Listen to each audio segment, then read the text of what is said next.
On August the 1st, 1991, I got locked up for 3 counts of murder. I would always share with the people that work for me, do not steal from me.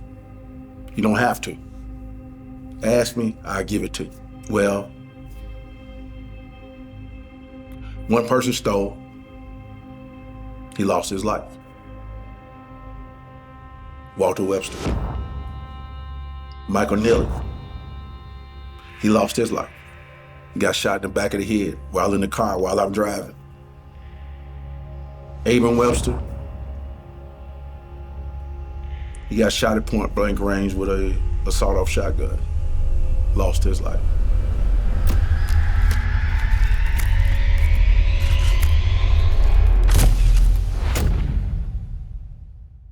I was born October 26, 1961, in the west end of Louisville, Kentucky. When I was born, my dad was in federal prison. My mother was a queen pin. You know, we sold drugs for a living. She would teach us there is no God. God's not putting nothing on this table. You just look back to see how you've been trained in a certain way. And you see the generational curses that permeate within your family. My mother ran her organization with a tight fist. Every day you're going home to a lifestyle of drugs. You're seeing your mom OD. We saved her 3 times. She taught us, when I OD, this is how you save me. And I would see my mom and I would see my dads and how they would utilize this product to get money or to get things done. I was like a sponge. I would soak all that up and I would see that this is power. From teenager to being a man and running my own empire. At that point, I had superseded everything my mother had done. It's always a generational curse. After the acts of murder of Michael Neely, Walter Webster, and Abram Webster, I slept well. You're conditioned that way, in that lifestyle. August 1st, 1991, I get locked up. I'm a drug dealer, so I start bringing drugs into the jail. I'm removed from the street, I'm still selling drugs. It seemed like something would click and say, hey, you need to stop. I don't know how to stop. Until September 26, 1992, my mother came to me in my maximum security jail cell in the basement, plexiglass right here. And she told me, with tears running down her eyes, baby boy, you need to change. I'm sorry. I taught you wrong. You need change in your life. You need to try Jesus. And I screamed, don't go telling me I need to try no Jesus now. Because they tried me for the death penalty. Mother, I don't want to hear that right now, okay? Don't go get weak on me now. And she said, no. Baby boy, you need to change. Forgive me. After that visit,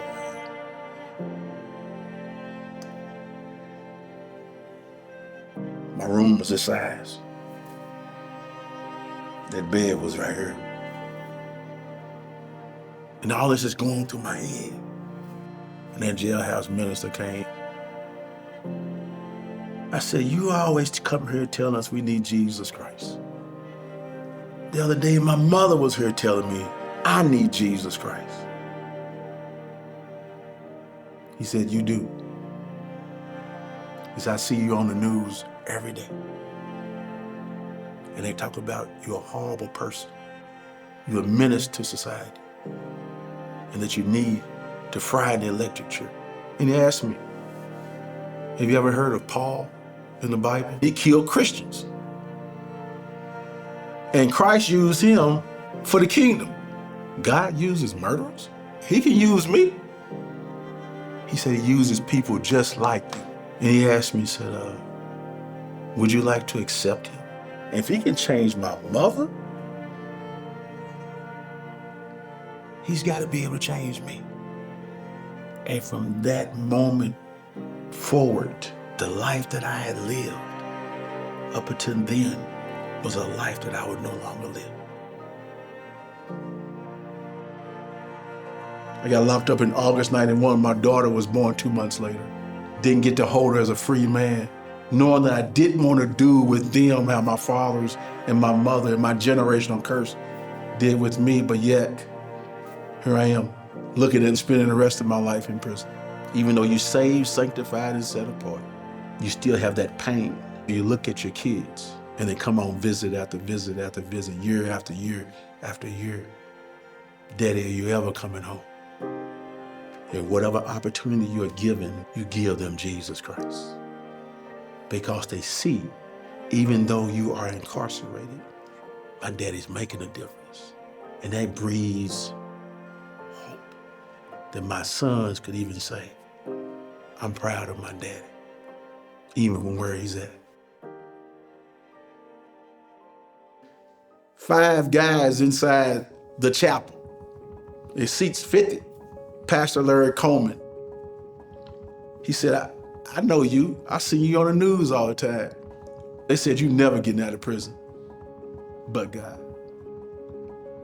What Satan meant for evil, God turned it for good. There's a hierarchy in prison. Murderers are way up here. Child molesters are way down here. Rapists, way down here. Somebody of my stature gets props, especially you have somebody who was always in the newspaper. But what I would share with them, don't be like what I was. Be like what I am. The old man is dead. This is a new man. As I live for Jesus Christ now. No, don't do that, don't do that. No, we've been waiting on you to get here. They've been waiting on the darkness. But darkness didn't show up. The light showed up. So then they would begin to say, okay, I can trust you. And I remember this pastor telling us, God is going to use you 5 men here in this chapel to start a revival in the Kentucky penal system. But that's what happened. Men believing in the power of God started compelling the men to come in. This chapel is not going to be big enough to hold. When you talk about 100 men trying to fit the chapel. So the fire marshal come and said, no, we got to shut it down. So then they got to have to go to the kitchen. So many, 200 men in the kitchen, shut it down. Go to the gym. 350 men in the gym, shut it down. We got to build these people a church. They built a $250,000 church right there on that property. My first miracle was receiving 25 to life, not being on death row. My second miracle was when I walked out of prison January 2nd, 2018. I went to the parole board, and a week later, all 7, for the first time in the history, said, we gotta let you go. Because I saw the work that Jesus Christ was doing. Convicted of 3 counts of murder, capital kidnapping, tried for a death penalty. And they just released me. I didn't have to go to no groups. I didn't have to go to anything, but go do what Jesus Christ has created you to do. And that's operate and bless in the west end of Louisville. God called me to start New Day Ministries, which is to break the cycle and change the culture within the west end of Louisville. We do love walks. We do Camp Change. We do the summer enrichment program, the school, the after-school program, Speed School of Engineering magnet program that we have. Satan meant it for bad, to destroy. But Christ turned it all for good, to explode within a community, to give the love of Jesus Christ and help others to breathe life, love, inspiring future excellence to come out. Now my sister's saved, my brothers are saved, my nieces and nephews are saved. And it started with all the trouble I had to go through to come to that place out of darkness into light, to bring them into the light. And those 3 people, Michael Neely, Walter Webster, and Abram Webster, I call their names often because the Lord showed me, you live a life of making amends for the lives that you had a part of, them not being here. Christ Jesus told me, you have to do more for me than you ever did for Satan. I killed for Satan. Now I get life for Jesus Christ.